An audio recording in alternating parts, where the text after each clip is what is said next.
Good evening, I'm Bo Williams, and welcome to the 7. Let's get a look at the big 7 stories right now. And topping the list for us tonight with all the budding trees and plants comes the dreaded allergy season. Congestion, sneezing, irritated eyes are all common side effects this time of year. A lot of you I don't have to tell that to, but according to a local allergist, because we are situated in the valley with plenty of streams and rivers, we have the perfect conditions for growth. And he says this time of year, he sees a lot of patients come in due to allergies and asthma, and really this is only the beginning. Well, be ready for the explosion. It's coming within 2 weeks.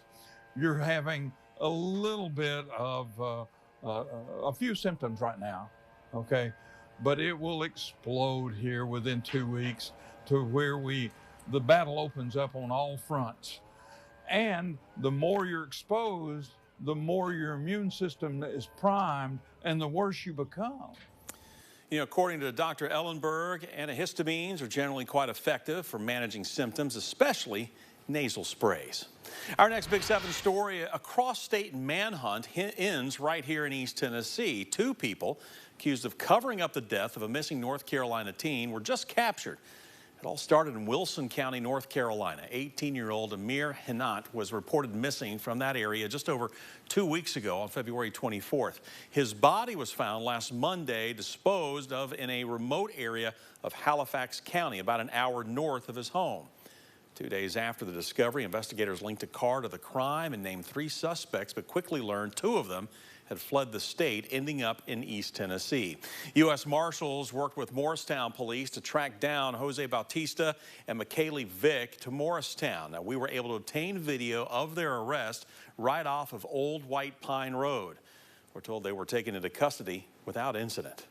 Bautista and Vick, along with one other suspect, Michael Proctor, all face charges of concealment of death in connection to the teen's death. At this time, it's still not clear if Bautista and Vick will face additional charges for evading arrest.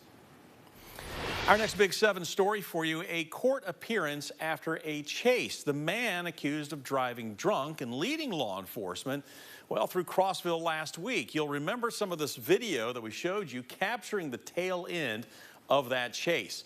According to the Cumberland County Sheriff's Office, someone called 911 last Thursday to report a silver minivan stopped in the middle of the road. The driver screaming at people on South Main Street. The caller also told law enforcement that same minivan was all over the road and had nearly caused several crashes. But when officers tried to stop the van, the driver hit the gas, reaching speeds of around 90 miles per hour. After reportedly swerving into the wrong lane and running several other drivers off the road, deputies eventually deployed those spike strips and forced the minivan to stop. Now, the driver, identified as Adam Barrier, was taken into custody and apparently admitted to officers that he drank too much.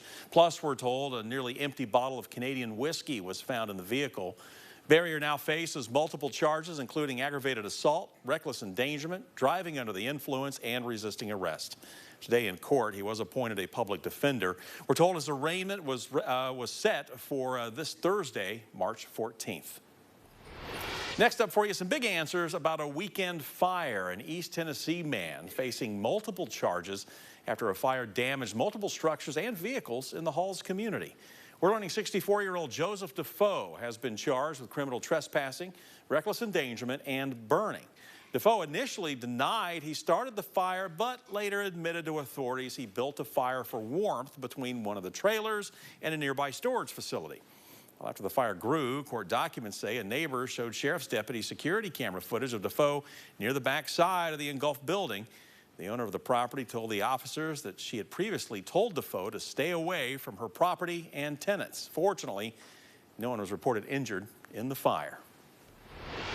Well, next up, some big efforts to continue to fix big holes in the state's roads, with TDOT crews out doing that patching work to make sure to be careful when you're out on the roads this week. Give them plenty of room to do what they need to do. What you're looking at here is some video from crews working along State Route 63 in Huntsville this morning. That's in Scott County.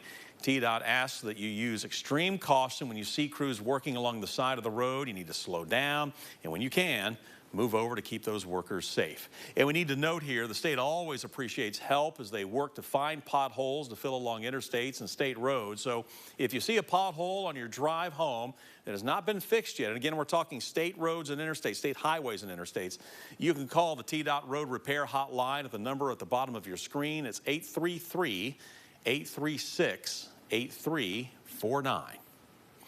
Also, watch for rolling roadblocks this week along Alcoa Highway. Again, TDOT putting out the traffic alert for you for a stretch of Alcoa between Woodson Drive and Cherokee Trail. You can expect to see them from 9 a.m. to 3 in the afternoon through Saturday. Now, each lasting about 20 minutes. They're kind of spaced out to allow backups to clear in between. In the same area, you may see flag crews directing traffic to get around some landscaping work in the revamped intersection for UT Medical Center. And really, it's just one example of the long-running project to widen and improve Alcoa Highway from south of the Tennessee River down into Blount County. And remember, it is a work zone with lower speed limits, so again, you got to slow down, keep an eye out for those road crews. Next on our big story list for you, giving a mini golf course a new lease on life. This afternoon, Duffers Mini Golf opened its doors to the public, but it's not exactly new. Duffers is actually taking over a mini golf course that has been in the city really for over 40 years.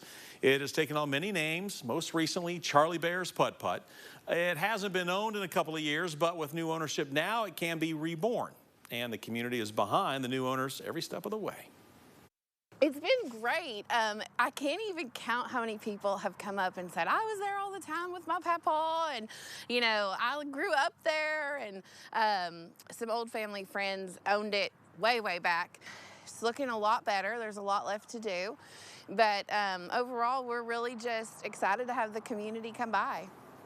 Now, we should point out here today they held a soft grand opening. They timed it with Blount County Schools spring break. They plan on hosting their true grand opening, though, after school gets out in May. There's no set date yet, but Hannah says they will be open sometime this summer.